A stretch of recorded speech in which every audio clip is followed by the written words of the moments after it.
Hey, welcome back. Another day, another vlog. Great to have you back. Crazy busy day. Me and the lovely wife have been busy all day and doing house stuff to get it ready. Cleaning, painting, trimming, digging, unscrewing, bolting, all that crazy stuff you do when you've got to get out of a house and get it ready for sale and all that fun stuff. So all happening here, ready for a good night's sleep tonight. It's been chaos. And while I've been doing all that, there's been a lot happening around the world, obviously. I'll still got a bit of time to upload that video. I'll probably upload that tonight so you can set your reminder for you for Friday. So don't worry about that. Day 3, that's ready to rock and rumble for you. I'll have that out to you soon, and I'll probably start on the weekend to start doing next week. So yeah, getting this stuff done first and then go back into work mode on the weekend. So there we go. Other than that, want to get straight into the news because we've got a lot to cover before we get so I can finally get to bed. Now, Nissan 400Z, some spy photos leaked out for that if you haven't seen that already. Looks pretty cool. Back to the Fair Lady Z days.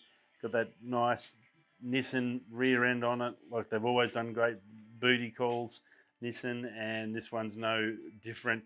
Definitely a Datsun. You can definitely see it in that. It's got that mold, it's got that long bonnet, that 370Z style, 260Z sort of era, sort of flavour to it, and I think it'll go pretty well.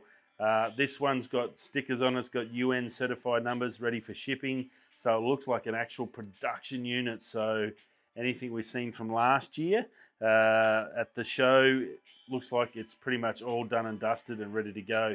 Doesn't look like there's a manual gearbox in it. This looks like it's going to get that 7-speed dual clutch gearbox. Nothing about the engines as such in there. Just morely, just final body prep and inside interior. It looks really nice and clean and sharp on the inside. Pretty flash with all nice screens. Got a nice auto paddle down there. Your paddle shifts on there, 2 black paddle shifts. Traction controls, a little button on the left-hand side. Not much tech involved there. Looks like your standard one you get in most cars nowadays that really don't work that well. I know they have them in the Hiluxes and they don't really do much. But other than that, looks really good. Rear end looks really nice. And yeah, very, very Datsun. So can't wait to see that out. It's been a while since Datsun had something for sale that's actually enticing other than the Navara. The Navara's been their probably nicest looking car they've got. Everything else has been very, very much, I guess, Japanesey, I guess. Just, yeah, not really muscle or not in that GTR or Datsun sort of history, that, you know, nice, beautiful boxy. The 1DX was the last one that looked really nice that was due to come and then just disappeared.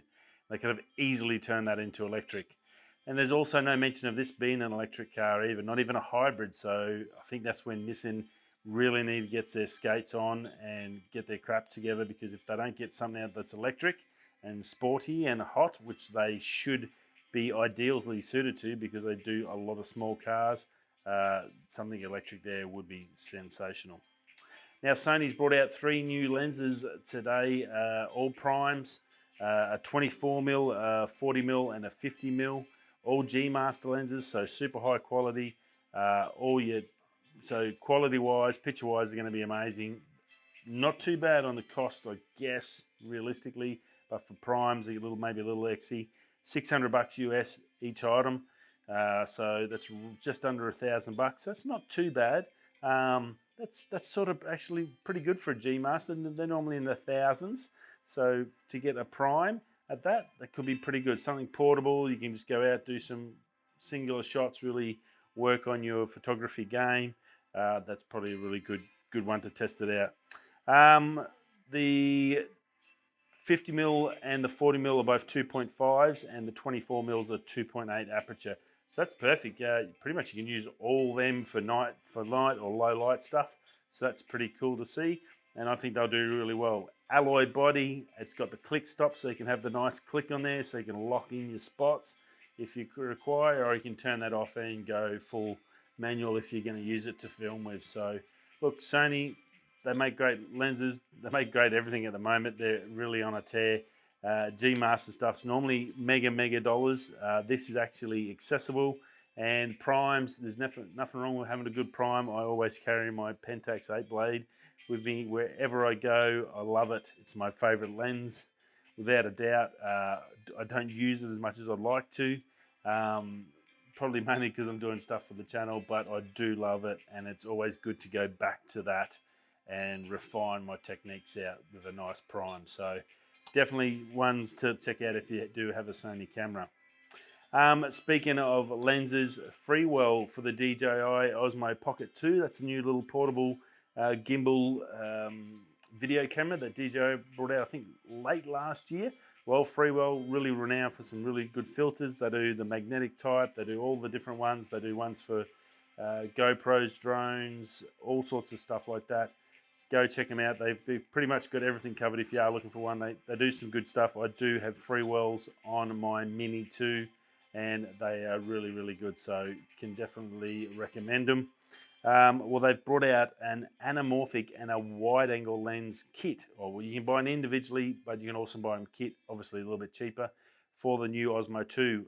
You can fit the ND filters, the Osmo 2 ND filters on the back of the wide-angle, not on the anamorphic. But the anamorphic's got a 1.15 crop desqueezed factor. You will need software to unsqueeze it, so just remember that. And the wide-angle lens is an 18mm lens, which is plenty wide. Be interesting to see sort of what sort of distortion you get there. Very, I guess, a little bit of GoPro action there, sort of that wide-angle. But look, that's pretty cool. That's $99 US for the kit, and they're $60 individual. So really, you're going to save yourself $20 by buying them both in one hit.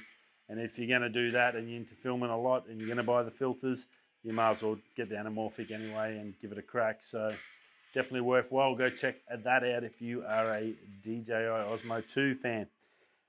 Look, I think it does a good job. It's not really waterproof. I don't know. It's it's very tricky. As I said, I've sort of switched a lot to the iPhone when I'm out and about and doing stuff. I use the iPhone 12, and I think realistically, with its water rating, its dust rating, its ability I can just share it straight to my laptop, work with the files, and I haven't had any dramas with that on the Mac. It's very hard for me to walk away from that phone and have to carry something else, because I need the phone anyway to fly my drone. Then to have to carry another camera. It allows me to take the M50 out if I'm not filming. Now I've got the long lens for the RP. I can leave the M50 back just for studio work. So look, yeah, it's a bit tricky, but there you go. Now, last but not least, and a quick show today, because it has been a long day. The Apple M1X, it was supposed to be an event yesterday with OnePlus. OnePlus has had theirs. We're going to talk about that in a sec. But looks like Apple's had to back off on the M1X release and the iMacs and that show. They're saying they never meant to have it. The renowned sources, one shaved his eyebrows, John Prosser. So yeah, crazy stuff in there. They're saying it's probably going to go back to April. Apparently there's a worldwide silicon chip shortage, so that's a bit of a scary one. And I mean, that's for everything. That's why graphics cards and all your other tech, anything has a chip in it nowadays. Now you can imagine trying to supply all these chips. It's not a factor of the products to the materials to make them. It's a factor you got to make them, and they've got to be super clean and all the tech that requires to actually make one of these things. And they're struggling to keep up to get these bad boys out. So look, that could be pushed back a little bit. So see how we go. Now the OnePlus 9, before I quickly want to get one out to you, that came out to overnight. Whew, very nice. 1080, 240 frames a second, nightscape mode, so like you can see in the dark, really good. Full manual control down to aperture, time, the whole works, white balance, so that was pretty cool. 8K 30 frames a second video, awesome. Macro mode, it's got warp charge on a stand as well as by cable, and $1,070 US. Another amazing phone for you Android guys to have a check out. Anyway, that's it for me. I will hopefully talk to you tomorrow, maybe not. If not, I will see you on Monday. It might be tricky. We're going to travel tomorrow, so see how we go. Yeah, I'll try and fit it in if I can. If not, I'll see you then. If you're coming this way, that way, I'll catch you tomorrow on Monday. Peace.